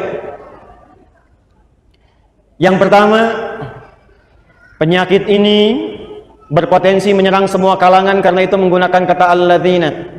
Disebutkan sebanyak 1080 kali dalam Al-Quran, mencakup semua tanpa kecuali. Laki-laki, perempuan, besar, kecil, tua, muda, dan seterusnya. Yang pertama, alladzina yanquduna 'ahdallahi min ba'di mitsaqih. Yaitu orang-orang yang memutuskan atau menyalahi komitmen dengan Allah setelah dia berkomitmen untuk memegang teguh janjinya. Menyalahi komitmen dengan Allah. Komitmen dengan Allah. Praktik langsung. Awas hati-hati. Awas hati-hati. Apa komitmen pertama kita yang paling pokok dengan Allah? Komitmen pertama kita itu bahkan sebelum lahir namanya syahadat. Quran surat 7, catat ayatnya. Al-A'raf ayat 172. Wa idza akhadha rabbuka min bani adama min zuhurihim dzurriyyatahum wa asyhadahum ala anfusihim alastu bi rabbikum qalu bala syahidna an taqulu yaumal qiyamati inna kunna an hadza ghafilin. Komitmen pertama kita adalah asyhadu an la ilaha wa asyhadu anna. Bahkan untuk menjaga komitmen ini tiap hari kita sholat untuk menjaga komitmen ini. Makanya setiap sholat kita tahiyat, kita bacakan dalam tahiyat asyhadu an la ilaha wa asyhadu anna muhammadan. Perhatikan. Maka dari sini muncul dua turunan. Turunan pertama langsung pokok komitmennya syahadat. Yang kedua amalan penguatnya sholat. Komitmen pokok asyhadu an la ilaha. Apa arti kalimat Allah? Arti kalimat Allah itu dua yang pokok. Satu, yang dipertuhankan. Yang dipertuhankan. Jadi Allah itu bukan sifat, Allah itu nama. Ya, bukan sifat. Kalau ada yang bertanya siapa Allahmu, itu salah. Karena Allah itu nama. Siapa nama Tuhanmu? Allah. Makanya ketika orang-orang Quraisy, orang kafir bertanya pada Rasulullah, siapa nama Rabbu Muhammad? Karena engkau menyebutkan Rob, Qul a'udzu birabbin nas, Qul a'udzu birabbil falaq. Siapa namanya? Maka turunlah surah Al-Ikhlas. Qul, katakan Muhammad sallallahu alaihi wasallam, huwa, yang dimaksud Rabb itu Allah. Nah, Allah ini punya dua arti pokok. Pertama adalah yang dituhankan, satu-satunya yang dituhankan. Ini. Yang kedua, yang diibadahi. Kedua makna ini ada di Quran surah ke-20 ayat 14. Allah mengenalkan dirinya kepada Musa alaihi salam dengan dua makna ini. Innani anallah, kata Allah, akulah Allah. Nama. Apa artinya Allah? La ilaha illa ana, la ilaha illa. La menolak. Ilaha yang dipertuhankan, illa menetapkan. La-nya nafi, illa-nya isbat. La ilaha, tidak ada satupun yang dipertuhankan. Illa, kecuali, kata Allah, ana, Allah. Kecuali saya, kata Allah. Maka kalau sudah mengatakan Tuhan saya Allah, Anda mengatakan asyhadu an la ilaha illallah, maka komitmennya jangan pernah menuhankan selain Allah. Paham? Saya ulang, jangan pernah menuhankan selain siapa? Ingat, kita menghormati keyakinan orang lain. Dan toleransi tertinggi dalam menghormati itu adalah tidak mencampuri ketuhanan di luar apa yang kita yakini. Karena itulah ayatnya berbunyi lakum dinukum la ikraha. Jangan ganggu, nggak boleh. Hormati saudara kita, yang Kristen, yang Hindu, yang Buddha, yang Konghucu, hormati. Tapi jangan campuri. Karena toleransi terbaik itu tidak mengikutinya. Silahkan masing-masing, jangan ganggu. Nggak boleh merasa terganggu, tapi jangan ikut-ikutan. Gak usah ikut-ikutan. Toleransi tertinggi dalam akidah itu zero tolerance, supaya saling menghormati. Ya, karena kalau Anda datang ke tempat itu, Anda ingin menghormati tapi ikut-ikutan, itu terjadi sifat munafik nantinya. Ya, di lisan iya, di hati mengingkari. Itu nggak boleh. Islam nggak suka begitu. Antara lisan dengan hati itu harus sama. Ya, jangan sampai, mohon maaf, ya, lisannya berkata, ya, ikuti, senyum, tapi hatinya mengingkari. Salah sesembahanmu, itu bukan Tuhanmu. Nah, Islam nggak mau begitu.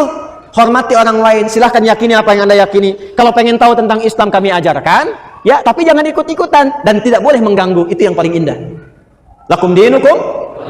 Karena itu kalau sudah la ilaha il, asyhadu an la ilaha il, maka tidak boleh mengatakan kalimat ini. Camkan ini. Tuh. Tuh. Kedengaran? Begitu Anda lakukan, ambulan nanti siap menanti. Dan ambulannya malaikat maut itu yang paling sangat menegangkan. Kalau sudah mengatakan la ilaha, asyhadu an la ilaha, itu komitmen, maka tidak boleh ada kalimat ini. Camkan. Semua agama sama, menuju pada Tuhan yang sama, cuman caranya beda-beda. Maka itu sudah mulai pelanggaran terhadap komitmen. Saya yakin orang-orang yang seperti itu tidak akan pernah atau kesulitan dia mendapatkan petunjuk dari Quran. Yang ada apa? Semakin salah ngajinya. Ayatnya semakin dipotong-potong. Ayat tentang menuhankan Allah dipotong. Ayat tentang sholat pada akhirnya nggak sholat. Ayat tentang puasa pada akhirnya nggak pada puasa. Itu yang kebablasan. Di orang-orang kalau sudah begitu, apalagi mengolok-olok ayat, pada ujung-ujungnya nggak yakin tentang Qurannya sendiri.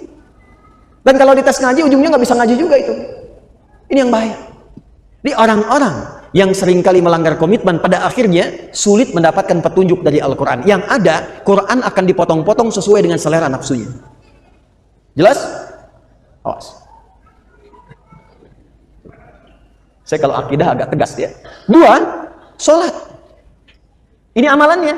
Bagi Anda yang sudah asyhadu an la ilaha, maka jaga komitmen itu lewat ibadah. Maka bagian keduanya kembali ke Quran surah 20 ayat 14. Innani anallahu la ilaha illa ana fa'budni.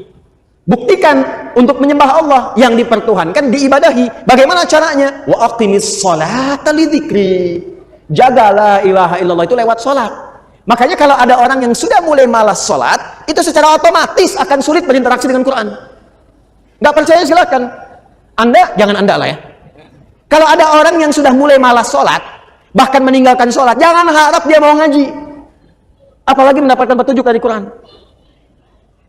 Persamaan terbaliknya, kalau Anda ingin mendapatkan banyak manfaat dari Quran, kemudian terbawa suasana kita ingin mendekat kepada Quran, menanamkan cinta pada Quran, maka persamaan terbaliknya, 1, perbanyak sholatnya. Nih, tingkatkan. Tingkatkan dari yang fardu, bukan bilangannya. Ya, bukan bilangannya, tapi value-nya. Jadi bukan meningkatkan subuh 2 rakaat jadi 4, bukan. Ya. Coba lihat yang mengiringinya, ada sunnahnya tidak. Jadi kalau orang semakin banyak sholatnya, pasti semakin senang dengan Qurannya, itu udah otomatis. Otomatis itu. Anda kalau sudah mulai senang tahajud, senang duha, senang khatib, demi Allah saya katakan, itu Anda nggak akan lepas dengan mushaf. Pasti itu. Sudah persamaan itu. Sudah persamaan. Jelas? Setelah itu nanti, kalau sudah senang Quran, pindah cara ngajinya. Dari mulai belajar baca, belajar pahami, sampai keluarkan kurikulum hidup yang sesuai dengan aktivitas Anda. 1. 2. Wa yaqta'una ma amara Allah bihi ayyussal. Seringkali memutus apa yang Allah perintahkan untuk disambungkan. Memutus hubungan. Memutus apa yang Allah perintahkan untuk disambung. Ini babnya banyak. Saya ulang, babnya banyak. Saya ambil contoh yang paling gampang dengan akhlak. Awas, tes nih. Dengan orang tua. Awas, jangan-jangan ngaji sekarang kelihatan nyaman, enak, baik-baik dan sebagainya, ternyata dengan orang tua belum selesai masalahnya. Orang tua dengan anak harus nyambung tidak? Harus sayang tidak? Maka kalau ada anak berbuat tidak baik kepada kedua orang tua, walaupun dia akan dipaksa untuk mengaji, jangan harap mendapatkan manfaat yang cepat dari Quran yang dia kaji itu. Mandek pasti itu. Persamaan terbaliknya, kalau Anda menginginkan anaknya ingin cepat lekat dengan Quran, maka berbuat baik pada orang tua. Persamaannya dipersamakan lagi, kalau ibu ingin anaknya dekat dengan Al-Quran, ya, Maka ibu sayangi anak, perbanyak doa kepada Allah, mintakan supaya anak itu bisa lekat dengan Quran. Saya kadang berat cerita ini ya, karena ibu saya pun pasti lihat. Tapi kadang saya berbagi untuk menguatkan diri dan meneguhkan niat bahwa mudah-mudahan pahala mengalir gitu. Ibu saya kira saya itu akan mengajar itu kemarin di sini. Begitu saya telepon ibu saya tadi pagi, mah, insya Allah saya akan ke Bandung gitu kan. Loh, mama kira tadi malam katanya udah mau nyiapkan handphone, jadi setiap saya ngajar ini sekarang beliau pasti lihat nih. Pasti lihat. Saya mengaji seperti ini. Ayah saya meninggal. Dan yang saya dapatkan mushaf di kamar beliau. Jadi saya tidak mewarisi pakaian beliau, tidak mewarisi perhiasan beliau, jam misalnya atau apa. Tapi saya mewarisi mushafnya aja satu. Saya singkat saja lah supaya saya masih sanggup untuk mengajar. Saya bawa mushaf itu, saya datang ke ruang tengah, saya buka, saya menghadap kiblat, saya katakan, ya Allah, saya sekarang tidak punya kemampuan untuk bisa berbuat baik dalam keadaan ayah hidup karena sudah meninggal. Maka beri saya kesempatan untuk menjadikan setiap bacaan Quran ini, setiap hurufnya mengalir pahalanya untuk ayah saya dan ibu saya. Maka saya mulai membaca, keluar air mata. Saya baca dengan salah satu niatnya pahalanya mengalir untuk orang tua. Untuk ayah menerangi kesendirian beliau di alam kubur sana, dan ibu membahagiakan beliau. Saya baca. Anda tahu apa yang terjadi? Tiba lisan saya saat itu tidak bisa berhenti membaca, baru selesai ke ayat 40 di Al-Baqarah. Dan yang dibaca itulah yang sulit untuk keluar dari benak kita, dari kepala. Dari mulai bacaannya, hurufnya, posisinya, artinya, macam-macam sejak saat itu. Dan itu terbiasa sampai dengan sekarang. Jadi saya ingin katakan, menyambung hubungan dengan yang Allah perintahkan disambung dengan orang tua, dengan ibu, dengan ayah, kasih sayang yang baik, berikan perhatian, doa. Itu salah satu fadilahnya, mempercepat kemampuan kita untuk menangkap petunjuk dari Al-Quran. Dan itu yang dilakukan oleh ulama-ulama dulu. Ibu jangan lihat Imam Syafi'inya sekarang karya dan umatnya banyak. Kalau Anda pengen tahu, Imam Syafi'i itu bisa demikian, salah satunya perjuangan ibunya yang single parent. Lahir di Gaza, datang ke Mekah digendong-gendong tuh dari tawafnya sampai diajarin dan sebagainya. Jadinya seperti sekarang. Imam Ahmad bin Hanbal, ibunya single parent. Apa yang dilakukan? Musim dingin pun itu masih masak air, Bu, Pak. Diwudukan ibunya. Digendong di tempat, disimpan di majlis ulama, ngaji di situ sampai jadi bintang setelahnya. Murid Imam Syafi'i. Imam Al-Bukhari itu yang berjuang ibunya single parent, mazhabnya Syafi'i. Jadi ada persamaan antara menyambung sesuatu dengan erat dengan petunjuk dan petunjuk dari Al-Quran. Maka kalau ingin mendapatkan kemuliaan Al-Quran, dimulai dengan salah satunya apa? Minta ridho orang tua siapa yang masih ada. Minta doa. Ibu jangan diminta, doakan anaknya. Ya, minimal ada satu di keluarga yang jadi kebanggaan. Di akhirat, Bu, karena kalau dunia sementara. Harus ada di keluarga Anda itu, saya, kita, yang dipanggil di akhirat mewakili keluarga besar. Jadi kebanggaan. Itu loh anak-anak yang sering Anda lihat orang tuanya itu orang biasa. Ya, hartanya nggak banyak, makannya terbatas, Anda merasa kasihan. Jangan salah, mungkin yang perlu dikasihani itu Anda. Karena dia telah menciptakan, membuat sebuah sistem kehidupannya, bahagia di sisi Allah. Jadi kebanggaan. Ternyata anaknya sudah hafal Quran 30 juz. Ternyata orang tuanya hafal Quran dengan 7 riwayat. Dan dia siapkan anaknya di kebanggaan di akhirat. Saat orang tua yang kadang dipandang sebelah mata di dunia itu, bahkan anaknya mampu memakaikan mahkota di kepala ibu dan ayahnya di hari kiamat kelak. Anda ada di mana? Terus berubah cara berpikirnya. Besok itu wafat, teman-teman. Besok itu kembali. 3 yang terakhir, wa yufsiduna fil ardh. Orang yang senang merusak. Fasad. Senang merusak. Fasad itu definisinya banyak. Ya, mencuri merusak tidak? Menipu merusak tidak? Mencela merusak tidak? Jangan harap Anda ngaji, datang ke pengajian tapi senang mencela orang lain. Jangan harap mendapat petunjuk dari Quran dengan cara yang benar. Anda kerja, ngambil harta yang haram, korupsi, menipu dan sebagainya. Jangan harap dekat dengan Quran. Makanya orang-orang yang korupsi itu bisa dicek deh, pasti nggak bisa ngaji. Walaupun asalnya bisa ngaji, jauh dari Quran pada akhirnya. Saya di Libya pernah satu majelis dengan salah satu tokoh yang diagungkan oleh kalangan liberal.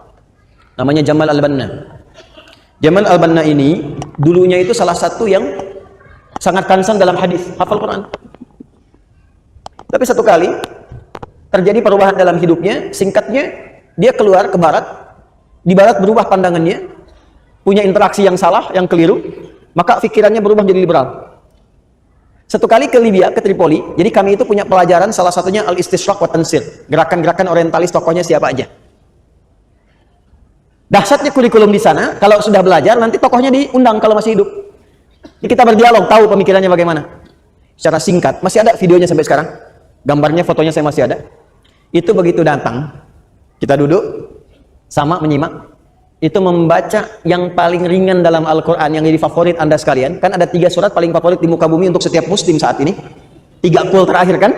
Ya, qul huwallah, qul a'udzu birabbil falaq, qul a'udzu birabbin. Itu baca Al-Ikhlas, qul huwallahu ahad, tertukar-tukar nggak selesai-selesai. Qul huwallahu ahad, Allahus lam yalid wa lam yakul huwallahu ahad, sampai istighfar para mufti yang ada pada saat itu, astagfirullah, astagfirullah. Anda bisa bayangkan. Apa?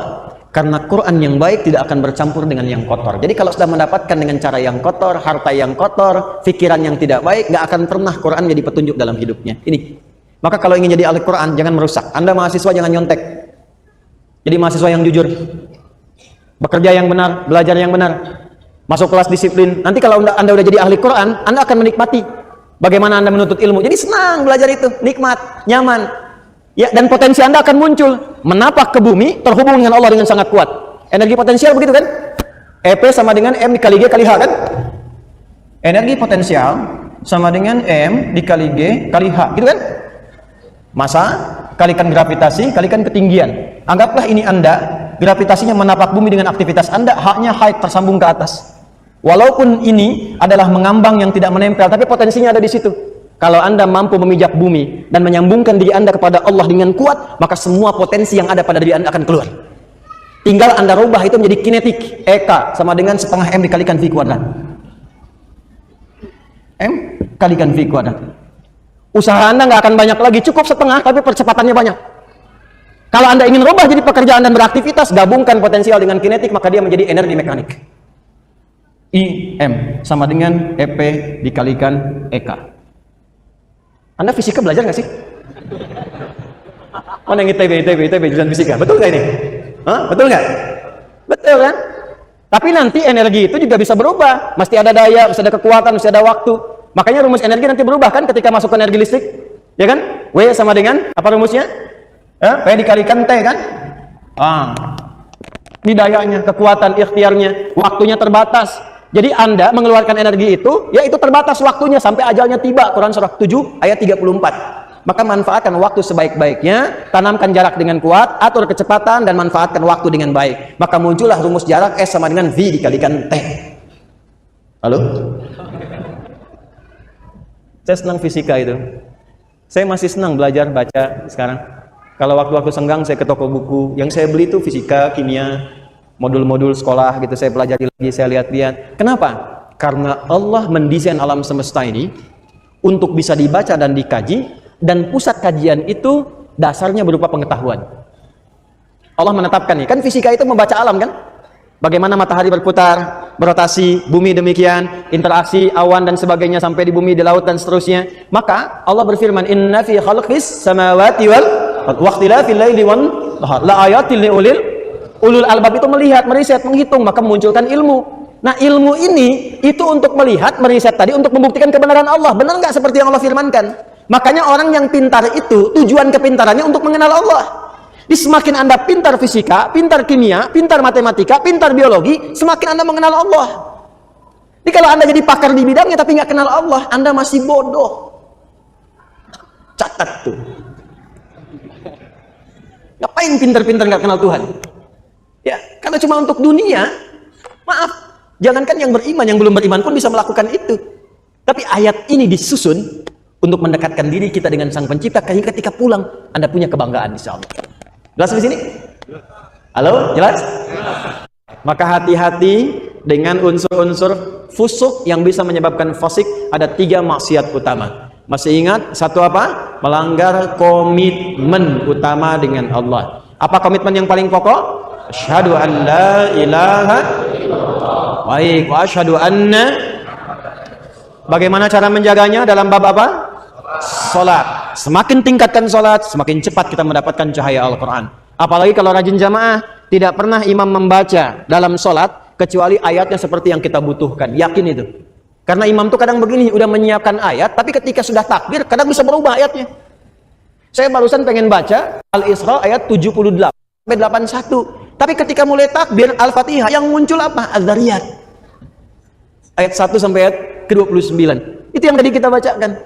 Saya yakin kalau Anda ngaji pulang ke rumah, lihat lagi. Di antara Anda pasti ada yang mengatakan, ini yang saya cari selama ini. Silahkan cek. Karena desainnya begitu. Kedua, jangan pernah memutuskan apapun yang Allah perintahkan untuk diapakan? Disambungkan. Contohnya, hubungan antara anak dengan siapa? Orang tua. Hubungan timbal balik ini kalau benar dilakukan, pasti akan memudahkan kita berinteraksi dengan Al-Quran. Yang ketiga, jangan pernah merusak dalam berbagai aktivitas di muka bumi. Kalau Anda pelajar, jadi pelajar yang baik. Jadi pengajar, dosen, pengajar yang baik. Jangan merusak murid. Hati-hati. Kalau Anda bekerja, bekerja yang benar. Jangan merusak sistem. Ya, dengan mencuri, dengan menyogok, dengan macam-macam, jauhi. Kalau semua yang dikerjakan benar dan baik, insya Allah semua pedoman Quran mudah untuk kita dapatkan, mudah untuk kita amalkan. Jelas? Ini penting saya simpulkan, karena malam ini saya mungkin akan pamit dan akan jadi kajian terakhir di pertemuan kita. Saya akan ke Amerika dan akan tinggal lama selama setahun di sana. Jadi mungkin agak sulit menemukan Anda dengan cepat. Saya akan ada aktivitas selama setahun, jadi ini akan pertemuan terakhir kita. Ya, di tahun ini 2022. Saya akan berangkat ke Amerika, baru kembali di pesawat setahun dari sana 31 Desember 2022, nyampe sini 1 Januari 2023. Berarti kita jumpa lagi setelah tahun yang akan datang. Betul nggak? Kenapa Anda ya?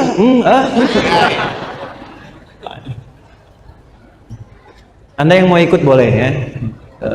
Dimulai di Boston insya Allah. Teman-teman yang tersambung di Amerika dan sekitarnya, insya Allah kita bertemu di Boston di pekan depan. Mohon doa mudah-mudahan lancar dan kita bisa berbagi dengan teman-teman di sana, menginspirasi. Yang kedua, kegiatan di Pusdai akan kita jalankan awal tahun depan. Yang kemarin sudah kita komitmen, sudah mendapatkan paket. Itu siapkan dengan baik ya, karena saya betul-betul akan, jadi yang Anda yang belum terhubung, masih membutuhkan paket, masih disiapkan. Kita ada sekretariat di Pusdai, paketnya masih ada, silahkan cepat mendaftar, dan itu gratis, daftarnya gratis, paketnya gratis, ya, dan bimbingannya pun gratis. Kedua. Ketiga, bagi teman-teman yang sering bertanya, belum mendapat akun Mira, baiknya, insya Allah di sekitaran Februari ke April, itu salah satu lokal di pesantren, insya Allah sudah bisa digunakan. Jadi nanti ada kelas Mira yang akan saya undang ke pesantren di Mira, ya, yang mudah-mudahan nanti kalau seperti ini weekend bisa nanti Anda yang sudah daftar dipilih. Misalnya berapa orang, ada antrian, nanti berangkat ke sana, nah itu gratis, nggak ada biaya. Ya kan yang bangun kita, makanya saya jadikan wakaf supaya tidak ada yang memiliki dan hanya terus untuk dilestarikan. Ya, teman-teman ada peluang wakaf untuk pesantren khususnya masjid karena Ramadan kita berharap akan bisa digunakan. Alhamdulillah kemarin sudah keluar surat dari BPN-nya, jadi wakaf, semua asetnya wakaf. Mohon doa, sekarang saya sedang sekolahkan beberapa kader-kader supaya nanti satu saat kalau mereka pulang ataupun saya meninggal mereka bisa teruskan. Jadi semua bisa berjalan dan semua bisa digunakan dengan baik. Yang terakhir yang ingin saya juga tekankan pada teman-teman semuanya, yang bacaannya bagus, khususnya mungkin dekat-dekat Ramadan, ini kita sudah ada program untuk pengiriman calon-calon imam untuk berangkat. Nanti kita buka. Mungkin nanti ada yang baca Quran dengan baik dan kita akan masukkan dalam program-program itu sehingga dunianya kita koneksikan jadi lebih dekat. Saya kira itu yang bisa saya sampaikan. Saya mohon maaf. Hati kita bisa saling memaafkan dan berada dalam kebaikan insya Allah. Kita berdoa untuk menutup kajian kita malam hari ini dan semoga kita dirahmati oleh Allah Subhanahu wa taala. Allahumma taqabbal minna wa nashkuruka syukran kama 'allamtana an nashkurak antal muqaddim wa antal muakhir bi yadika al-khair innaka 'ala kulli shay'in qadir. Allahumma ya arhamar rahimin 'allimna ma yanfa'una faqihna fid din wa 'allimna ta'wil waj'alna min ahli al-Qur'an waj'al al-Qur'ana sahiban lana fid dunya wa syafi'an lana fil akhirati ya arhamar rahimin. Rabbana atina fid dunya hasanah wa fil akhirati hasanatan wa qina adhaban nar. Wa sallallahu ala sayyidina Muhammad wa ala alihi alihi washabbihi ajma'in. Subhanakallahumma bihamdika nashhadu an la ilaha illa anta nastaghfiruka wa natubu ilaik. Wa akhiru da'wana alhamdulillahi rabbil alamin. Assalamualaikum warahmatullahi wabarakatuh.